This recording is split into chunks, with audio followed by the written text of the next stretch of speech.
Greetings and salutations, everyone. I hope everyone is doing well today. Today I've got 4 exciting Dogman sightings/encounters to share with you. Before we get into these, though, I have a couple links I'd like to share. As you know, I rely on my Patreon, my PayPal, and my merchandise to help keep this channel growing and going. Those links are in the description below. I also have a second channel for creepypasta, fanfiction, and scary voice acting. Stories that don't fit on this channel. Now, if that's anything that you're into, follow that link below and give them a listen. You may just like what you hear. Now, I just started a GoFundMe page to help raise some money for ghost hunting, cryptid hunting, and urban exploration. Now, I'm going to be tackling this in late spring, early summer. I've already got an EVP recorder and an SLS cam. I'm working on getting some trail cams right now. If that's anything that you're willing to help with, that link is in the description as well. Now, I've definitely taken enough of your time. Let's get on with these Dogman encounters, shall we? Today's first encounter. I lived the first 9 years of my life in a village. It wasn't a small place, but everybody knew each other, and everybody knew about the weird stuff that would happen once in a while, but nobody really spoke of it. My first encounter with the strange happened when I was 7. It was nighttime, and me and my friends were at the only park there. Our parents were at a restaurant nearby, and some of the older kids were also at the park. At one point, I was alone sitting on a slide when the streetlights went out. So I'm sitting there in the dark, and I look at the house that is across from the park. Above it is hovering a silver flying saucer. I watched it for 5 minutes before it disappeared. I decided not to tell the others, but when I approached them, they asked me if I saw it. On that same night, around 12:30, me and my mom started heading home. As we are walking, nearing a turn in the road and a little dirt road on the right side of it that leads to a couple of houses. Suddenly, my mom stops me. I ask her why, and she just shushes me. So I look at what she's looking at, and there's a man walking in front of us with really long arms that were reaching his knees and a head that was turned a 360-degree looking at us. It disappeared at the turn of the road, and a couple of seconds later there was a bright light. We stood there for a bit before continuing. Even today, my mom rarely speaks of it. 2 months later, it's the middle of summer, and I'm still 7 years old. Most of the peers were gone on vacation or visiting other family. A couple of the other kids wanted to go pick cherries at this great cherry tree belonging to a man that lives at the edge of the village. Some adults, when they saw we were heading, warned us not to go, but of course we didn't listen. Before the event, we reached the place and we hear some strange noises behind the bushes, so we decided to check it out. Past the bushes was an open field. On it was a dead cow, and feeding on it was some sort of creature that would fit the description of a Dogman and the beast of Bray Road. It turned its head towards us. Its red eyes looked directly at me. It gave us a smile, showing all of its teeth. We started running and didn't stop until we were in the center of the village. It becomes night, and I had to head home. The road that leads to my neighborhood is kind of surrounded by forest. As I'm passing by a cornfield, I hear a growl from a little path that goes into it. I look at the path, and it's pitch dark. The only thing I see are these red eyes and the smile that starts to form. I started running, and that thing comes after me. It gains on me, and I swear it said, "You're mine," in a very deep, menacing voice. At this moment, my neighbor's dogs start to bark, and I see them coming from up the road. Thanks to them, it lost its momentum for a bit, and I managed to reach the front door. I climbed it over and sprinted across the yard into the house. The dogs continued barking for a while. Even today, 13 years later, I sometimes have nightmares about it. When I was 8, it was evening, and I was playing at the park when I looked at the sky and saw a bright yellow star falling down, and I thought, oh, a falling star. But it then suddenly stopped and started doing some maneuvers before flying up and disappearing. 2 weeks later, me and a friend are near the place where I encountered the beast when he spots the same object falling down in the distance. We watch it as it stops and hovers above the forest before landing on it. The next day, we're there again and a bunch of kids telling them about the star when we see the field next to the forest in flames, which would disappear and reappear in different spots.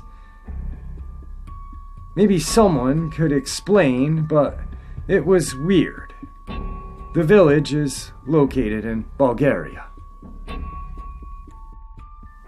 Today's second Dogman encounter. There have been witness accounts describing UFO activity in conjunction with Bigfoot sightings. Pennsylvania UFO anomaly researcher Stan Gordon has detailed these events for many years. Does the same phenomenon occur with other cryptids and UFOs? The following account is from Fairland in Ada, Oklahoma. A person recalls their strange encounter he had with his daughter. One Saturday night, my teenage daughter was bored, so I said, let's go out of town on a hill and skywatch. Maybe we'll see a satellite. And she saw something up there. She thought maybe it was a satellite. She said, do they zig and zag and go in circles? I said, no. Her vision was much better than mine, and I had to get the night vision goggles out. I did. It was zigging and zagging and going in circles and reversing direction. So she got bored with that after a while, but I certainly wasn't getting bored with it. So she was ready to go, and so since I do Bigfooting occasionally, I decided to scan the tree line with the binoculars, and when I did, I noticed some eye shine. So I said, Jessie, look! And I had her look through the night vision, and she said, I can see its ears. Now, I don't understand what she's talking about because I'm totally thinking Bigfoot. She said, I'm scared. I don't like it. I want to get in the truck and you should as well, and we should go. I said, no. Why don't you keep looking through the night vision goggles? Maybe you'll get to see it run away. That's my brilliant strategy. She said, no, I'm having no part of this, and gets in the truck. I'm looking through the night vision, and I'm walking towards where I saw the eyes, and when I get maybe 30 yards away, finally I notice what she's talking about. There's 2 ears sticking up from the top of the head, just like a German shepherd's ears, and then my heart went into my throat. I realized I'm throwing this old laser beam out, and it's got its eyes squinting shut. And so I dropped the laser beam off its face, and when I did, both eyes slowly began to open up. And that's when I got the chills down my spine. I started walking backwards. It's still looking through my binoculars. I didn't want to take my eyes off of it, but I finally had to, and then I just panicked, hurrying up to find it and make sure it was still there. Then I just turned around and ran to the truck. I told her I finally saw the ears, and she said, I tried to tell you. She was borderline disrespectful to me, but I felt I had it coming, so I just let it slide. Today's third Dogman encounter. My first sighting of the Michigan Dogman happened around the 24th of September 2018. My name's Nathan, and I live in Shingleton in the Upper Peninsula of Michigan. My 2 friends, Vinny and Sam, and I really enjoy exploring the vast Michigan forest around Shingleton. We normally heard large tree branches snapping around us, but we didn't think much of it.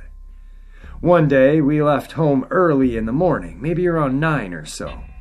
We wanted to spend the day outdoors, like we sometimes do, so we headed out to the clearing in the woods, about a mile west of Shingleton.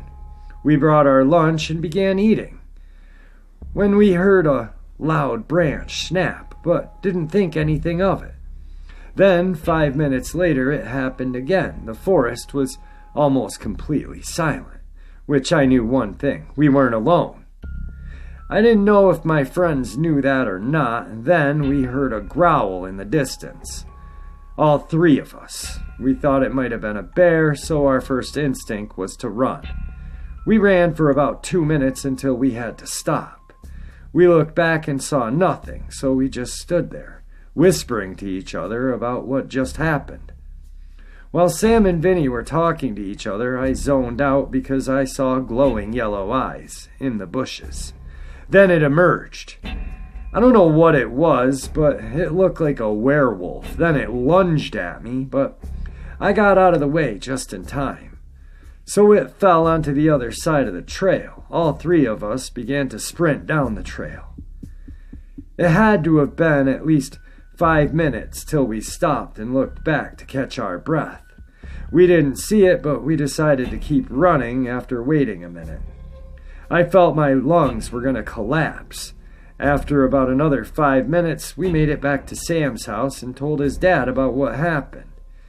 He told us to lock the doors. Then he told us about the Michigan Dogman.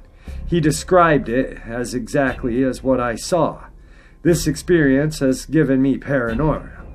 Every time I go into the forest with my friends, we carry a pistol just in case we encounter the Dogman again.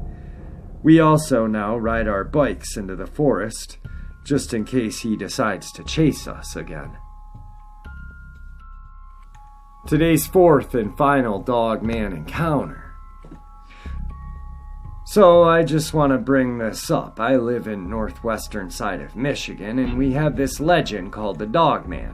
It's basically like a werewolf or something. You can read about it online.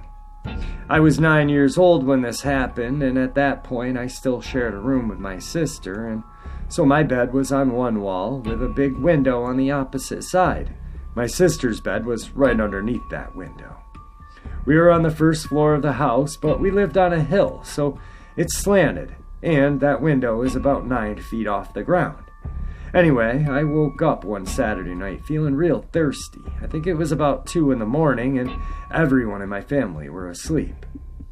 I was about to crawl out of my bed and go to the bathroom just down the hall when I looked at the window and froze. At the very bottom of the window was this very dark shape. It kind of looked like the top part of a Siberian husky's head.